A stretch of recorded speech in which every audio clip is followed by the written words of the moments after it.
Sungguh miris nasib yang dialami Herlina 40 tahun beserta keluarga warga Desa Labuhan Taro, Kecamatan Mekek, Kabupaten Aceh Selatan. Kondisi rumah yang terancam roboh dan jauh dari kata layak ini berharap ada uluran tangan pemerintah maupun donatur untuk memperbaiki kondisi rumah.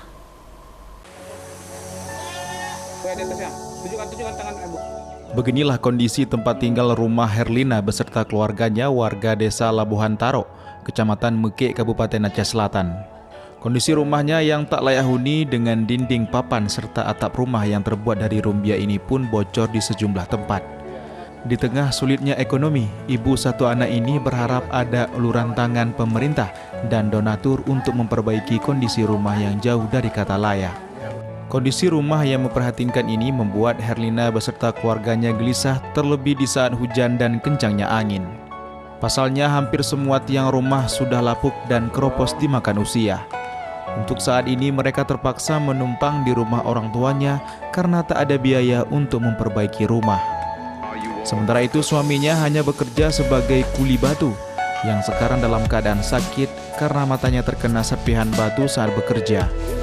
Ibu satu anak ini berharap ada uluran tangan pemerintah dan donatur untuk memperbaiki kondisi rumah mereka. Tapi kita ini orang minta ya, kalau nggak ada rumah apa yang bisa entah rehab atau apa. Tapi yang harapan saya rumah lah Pak, karena ini rumah saya punya sendiri.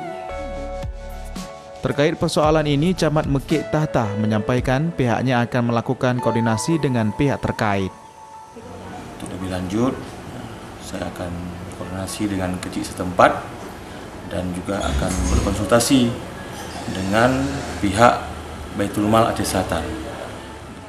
Herlina beserta keluarganya mengakui sudah pernah menghubungi kepala desa setempat, namun hingga saat ini belum ada tanggapan. Dari Kabupaten Aceh Selatan, Idar Ifan, iNews melaporkan.